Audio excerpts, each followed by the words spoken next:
There can only be one Best Picture winner, but who's it going to be? Today I'm giving you my predictions for this year's Oscars. What is up, Flick fans? Welcome back to my channel. You guys know I love doing Oscar predictions, and it's never too early to talk about Best Picture. This year, there are 10 nominees. I'm going to try my best to come up with those 10 nominees just based around the talk surrounding the film, whether or not we think it's going to be in a film festival, or just its overall success if it's already released this year.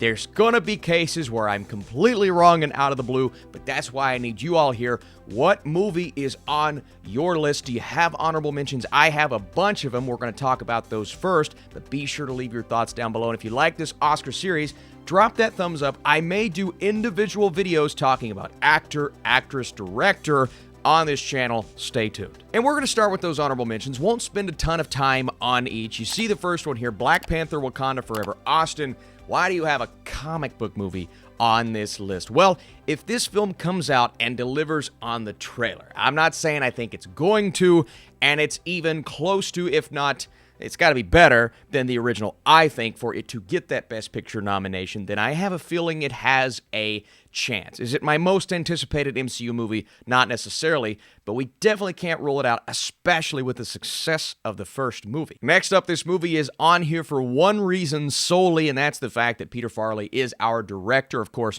with Green Book winning Best Picture, you can't rule out that this movie is not going to be good enough to at least warrant that discussion. And the cast in Zac Efron, Russell Crowe, Bill Murray, it has the chance to get there. The story kind of leans into Oscar-ish type of movie territory.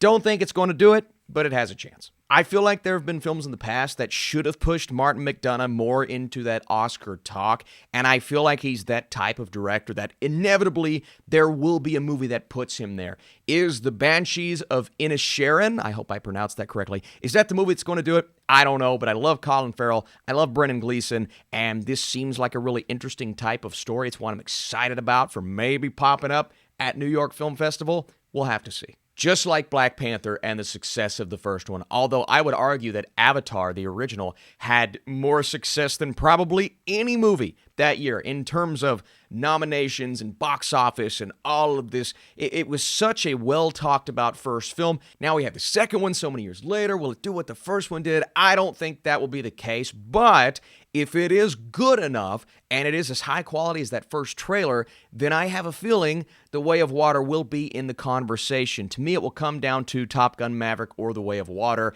It's going to be hard to beat Maverick, but right now, you have to be at least talking about it. The Killer. Austin, it's David Fincher. Why is this not higher on your list? Well, we just don't, first of all, know when this movie's coming out. There's not even a sense of when this film is dropping. Also, it's more in that thriller, Seven, Zodiac type of territory. And you have Michael Fassbender. That's a big star, right? You have a really compelling plot. Sounds interesting, right? But will it be what A Social Network and what some of his Oscar types of films were? I don't know, but it's David Fincher, and this is one of my personal most exciting films of the year. If it even drops this year, I'm putting it on the list. The Woman King. I found this trailer to be very interesting. You have Viola Davis, you have Gina Prince Blythewood, so some notable talent in there. My one hesitation with this film, what seemed like it could be an Oscar movie on its surface, is the release. It's releasing prior to the big festivals instead of going to those festivals. And we've seen movies do that before and find success. I think like Trial of Chicago 7 did something similar to that. Maybe it premiered at one of the fests, but the release is what's kind of getting me here and why it's not higher up on this list. We'll have to see. It looks like a good film. Just don't know. All right, so here's the movie I think I'm going to regret putting this low when I do this video again in about a month and a half. Don't Worry, Darling is one of those films that I'm super excited for. I think the trailer is great. I love the cast. Florence Pugh, Harry Styles, Chris Pine, Olivia Wilde, Gemma Chan, and Wilde behind the camera, bringing us yet another movie that I'm super excited for. But for me, it's one of those movies like if Wilde has had success in the past with the Oscars, then maybe this would be the film to get her there. But where it's the first movie with that possibility that she has directed, I'm just not sure. If it comes out and it delivers on what I think it will deliver, then I think the movie has a really good shot. We'll have to see, but don't worry, darling, in terms of excitement, I love the trailer. I can't wait for the film. Next up, Armageddon Time, James Gray behind the camera, bringing us movies like Ad Astra and The Lost City of Z. It's always the same case with his films. We think the movie is going to get nominated for an Oscar. It inevitably doesn't, even though I have thoroughly enjoyed his movies up to this point, especially Ad Astra. But Armageddon Time, you know, the cast, Anne Hathaway, Anthony Hopkins, Jeremy Strong, it's really strong. Jeremy Strong. It's described as a coming-of-age story about the strength of family and the pursuit of the American dream. So it has all of the things. It's just, can James Gray bring it? I've heard good things from those that have watched it thus far. It's going to be, I believe, at New York Film Festival, so hopefully I'll get to see it there. But hey, it's got a chance. I feel hesitant putting this on the list because it doesn't necessarily have that same vibe that Jojo Rabbit had by Taika Waititi, right? That felt like a movie that could have been nominated for an Oscar. Next Goal Wins doesn't feel as much like that, even though the cast is amazing. Elizabeth Moss, Michael Fassbender. It's a great sports-feeling movie. Probably not going to have a ton of Oscar hype. I just want to know when this movie drops, but if the trailer's really good, maybe I'll feel better about putting it on this list. The Whale, A24, Aronofsky. I just don't know how to feel about this. I'm going to probably put Brendan Fraser in my best actor predictions. I'm going to spoil that right now. Sadie Sink. A great cast, a fascinating summary, but is it too off the wall to get that Best Picture nomination? It feels like it may be, but I think it's going to get some Oscar love somewhere. Austin, what is Bones and All? Well, if I told you it was from the director of Call Me By Your Name, starring Timothée Chalamet and Taylor Russell and Michael Stuhlbarg, you know, that Stuhlbarg-Luca combination is absolutely amazing, and that needs to be an Oscar. I just know it's going to be because Stuhlbarg is amazing. I don't exactly know how this movie is going to play. Marin and Lee, two mysterious outsiders, embark on a 1,000-mile odyssey through Ronald Reagan's America. Okay. It sounds like it has good Oscar potential. I'm excited for the film. We'll see what happens. Austin, you have Amsterdam not in your top 10, starring Christian Bale, Margot Robbie, John David Washington, Chris Rock, Anya Taylor-Joy, Zoe Saldana, Mike Myers, Michael Shannon. Yes, one of the best casts of the year. And the trailer was interesting. I didn't get overly excited while watching it, but it's really fascinating. It does feel like an Oscar baity type of movie. This film's just going to have to overcome David O. Russell because a lot of people, let's just say he's not on their good side right now. I don't see a writer or a director nomination. It's going to have to overcome David O. Russell. If it can do that, if it's good enough, it will get a nomination. I just don't know if it's going to be good enough. Next up, Decision to Leave, Park Chan-wook. This was one of my sleeper top 10 nominees last time we did this video, and I was so interested to see what studio was going to release Decision to Leave in the United States. And is it Mubi? Is that even how you say it? Is it Mubi? Right? Yeah, that didn't get me super excited. I think the film's going to be amazing, by the way. It all just comes down to how are you going to promote this film towards the Oscars, for the Oscars. And while I think it has a good shot at international feature, because it went to the studio that it went to for release, I'm sitting here thinking, well, I just don't know if they're going to put the money behind it to get it there, right? One of my most anticipated movies. I can't wait to see it. It's just, as it happened, I'm like, oh, well, that's kind of disappointing with that release strategy. Next up, Yorgos Lanthimos. The Favorite had a lot of Oscar success. He's a really good director. I think this cast is amazing. Emma Stone, Willem Dafoe, Mark Ruffalo, Margaret Qualley. Upon drowning herself to escape her abusive husband, a woman has her brain replaced with the brain of an unborn child to help an eccentric scientist named Godwin Baxter. Guess who plays the eccentric scientist? Willem Dafoe. So this movie has me super excited, but again, it's that off-the-wall type of story where another movie that we're going to talk about has something similar. I don't know if that will get it a Best Picture nom, but 10 spots, it has a better chance than most years. I think the movie's going to crush. And number 10, here is that movie that I've heard is a little more off the rails compared to Noah Baumbach's filmography as a whole, right? Marriage Story, y'all know how I feel about that. Absolutely incredible. Adam Driver gave an amazing performance, and he returns in this film with newcomers to Noah Baumbach's films, Greta Gerwig, Don Cheadle, really good cast. Andre 3000's in this movie. And the summary, Jack, professor of Hitler studies at the college on the hill and father to 4 children and stepchildren, is torn apart by a chemical spill from a rail car that releases an airborne toxic event, forcing Jack to confront his biggest fear, his own mortality. It sounds really off the wall compared to what you're used to be. You're used to hearing gets an Oscar nomination as a Best Picture contender, but the cast and the crew and everyone behind it and announcing it's going to be a big player at the New York Film Festival, and the excitement behind that tells me that there's a lot of confidence in this movie. I've also heard the people that have seen it say it is one of his better movies, and y'all know how I feel about Marriage Story, so I'm going to put it in that conversation. The 9 and 10 spot is actually really tough because there's like 5, 6 movies that I was fighting between to put on this spot. I'm going to go slightly out on a limb and say White Noise is one of those films. That's my number 10. What's my number 9? How about Women Talking, directed by Sarah Polley, starring Ben Whishaw, Jessie Buckley, Claire Foy, Rooney Mara, Frances McDormand. Oh my God, that cast. And I believe it's premiering at TIFF, so there's your first big festival of note there. A group of women in an isolated religious colony struggle to reconcile their faith with a string of sexual assaults committed by the colony's men. This could be one of those movies that forces these women to kind of confront everything that is happening and lead to something that could have you feeling very emotional by the end. That's the exact type of movie that plays for an Oscar nomination if the quality and the execution is there. I think Women Talking is going to get a Best Picture nomination. They have confidence. It's playing at film festivals. I hope it's really good. Now, there have been examples of films like this in the past that just haven't lived up to the hype, but with this cast and Sarah Polley as a director, I think it has a good shot. We shall see. Listen, y'all going to laugh at me, and you're going to say I'm crazy, and then in a couple months, I'm going to be sitting here saying, I told you. I told you. Look, I'm not that confident, right? Like I said before, it's going to be Avatar or Top Gun Maverick or Black Panther, but I think the better chance is Avatar, but the best chance, because we know how good it is, and we know what it did at the box office, and we know that people are still talking about it, and understandably so, I think Paramount is going to take this, and it's not going to be their biggest player, right? I think that's going to be Babylon.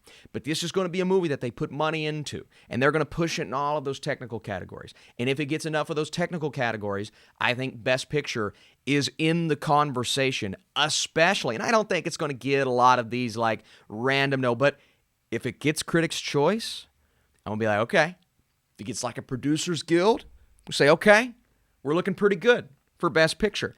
Because the Oscars, they've tried to do more of this lately, not as much as maybe I would want them to, but take these bigger films that are high quality and put them in the conversation. Well, considering Top Gun Maverick is the biggest movie and will probably be the biggest movie domestically at the end of the year, if Avatar doesn't pass it, you have to look at it. And the quality's there. Everybody loves it. Tom Cruise loves it. Come on. You have to push it for Best Picture. I'm feeling pretty good about this. Bardo. Alejandro Gonzalez Iñárritu, the director of Birdman and The Revenant, and it was 2 movies in a row. It just got every nomination you could have imagined, and this being his next film, I understand there was some controversy behind it, but it's playing at Venice, it's premiering at Venice, and it's going to play at some of these other festivals, and if it gets the love that I have a feeling it's going to get, I feel as if this is going to be a great film because it's a personal film to him as a director. A lot of unknowns in that cast, absolutely okay. Bardo could be that film to maybe even slip in that like 9 or 10 spot, but if it's high quality, come on. Next up, She Said, Maria Schrader. I thought Unorthodox was incredible. It was some of the highest quality storytelling I've seen in quite some time. This being a feature film with an amazing cast, you look at Carey Mulligan and Patricia Clarkson and Tom Pelphrey, Zoe Kazan. It has that Spotlight vibe, that Spotlight feeling to it, and we know how well Spotlight did, and this dealing with something like the Me Too movement and how that started, and the summary, you read it and you're like, yeah, this is the exact type of film, if, again, I keep saying this, if the quality is there. Austin, you're repeating yourself. Yes, but the movie has to be good. If it is as good as at least the trailer was, then this one has a great chance at a Best Picture nomination, And who knows? Florian Zeller brought us The Father, which I thought should have won Best Picture that year. It was the best movie of the year. Anthony Hopkins gave in the conversation of his best performance, it was phenomenal. This is The Son. It's not a sequel to The Father. It's a different film. You read that summary. I don't want to read the entire thing. It does feel like the type of movie that could fall in that Oscar category. You have names like Anthony Hopkins, Hugh Jackman, Laura Dern, Vanessa Kirby, and what I've heard is people say Hugh Jackman is going to be in the actor conversation. He's just going to be. And that gets me super pumped as a Hugh Jackman fan. I hope he goes on a crush and be the best performer of the year. But how is this movie going to play if it is as good or at least close to as good as The Father? We know Zeller as a director now. Just after one movie, this is cool. The Son could be amazing. It's in my top 5. Easily. Fresh off of 1917, Sam Mendes is bringing us his next movie, Empire of Light. I could not be more excited because y'all know how I feel about 1917. Now, the shtick of the one take isn't there. It's not a war movie, so I'm not as excited because you know I love war movies. But a love story set in and around an old cinema, check, on the south coast of England in the 1980s, check. Let's look at this cast. Olivia Colman, Michael Ward, Colin Firth, Toby Jones. Directed by Sam Mendes, check a Rooney. It has all of the things you need to be an Oscar player. It just comes down to whether or not the film delivers, and I think it will. I'm super pumped for Empire of Light. It will be playing at TIFF. It makes me sad I will not be at TIFF almost solely because of this movie. It's one of my most anticipated of the year. It's in the conversation. I've wavered on this film. I've said, even though I think it's an amazing movie, and a lot of people think it's an amazing movie, is A24 really going to push this? And then it kept going, and it broke all of the A24 box office records, and people are still talking about it, and it is that movie to so many that will end up in their top spot on the year. How do you not nominate a film like this? And at this point, especially after the halfway through the year mark when it won a couple of those awards and won Best Picture, HCA, and Top Gun did well as well. Did well as well. But Everything Everywhere racked up. And I think if it stays in that conversation, A24 pushes it. Please, A24, push this movie. It deserves the push. But honestly, it doesn't need as big of a push as movies have in the past from that studio because it's so good. Everything Everywhere All at Once will have a shot at Best Picture. And I'm talking a win. So I guess it all comes down to the other movies coming out. But it's in my top 3. And it's not leaving anytime soon. Set to premiere at the Toronto International Film Festival with a really good cast: Michelle Williams, Paul Dano, Seth Rogen, Julia Butters, David Lynch. It's Steven Spielberg. It's Steven Spielberg's autobiography, semi-autobiography. And what more do I need to say? Come on, this is a movie that is personal to him, and because of that, it's going to be a movie that's personal to everyone in Hollywood. We love Spielberg, and since it's so personal and close, we know the quality is going to be there. And we saw a movie last year in Belfast that had the same type of vibe. I don't think this one's going to be in black and white, but in terms of storytelling and story itself, Steven Spielberg autobiography, I don't need to say anything else. And it's playing at TIFF. Please be good. The number 1 is Babylon. You see the summary, it's the first 3 words. Set in Hollywood. Okay. During the transition from silent films to talkies. Directed by, who's the director? Oh, Damien Chazelle. Who's starring here? Margot Robbie and Brad Pitt. Oh, look, Tobey Maguire. Catherine Watterson. Samara Weaving. And Diego Calva. I love the cast. I love Chazelle, man. He's just... I went back and watched Whiplash a couple of weeks ago, and still, it gets better every time you watch it. I loved La La Land. First, man, didn't make the noise we all thought it was going to make, but I still thought it was a high-quality film. Should have gotten more technical noms. It was a beautiful movie, just not as good as the other two. But Babylon, focusing on what it's focusing on, being a period piece, talking about Hollywood, it's the type of film that is going to get Chazelle back in that discussion, and it will be a front-runner at the Oscars. This is why I'm a little worried that Paramount's not... Well, they can't put all of the eggs in the Top Gun basket because they have to push Babylon. So hopefully they can split the love, but Babylon may be so interesting that it may not need that push. Hope it's good. Also, what about actor, screenplay, director? I would like to do really short videos on this channel talking about those categories. So if you want to see that, be sure to drop this video a thumbs up. And if you do, we may come back here in about a month and do another one of these update videos. My thoughts will continue to change, especially after TIFF, right? The word from TIFF is going to start to shape this top 10. And then hopefully, and I'm going to be gone during Toronto, so I won't be there. But hopefully New York Film Festival rolls around. I'm going to try my best to make it out there. We'll just have to see. All right, guys, you're the best. Thanks for watching, and I'll see you soon.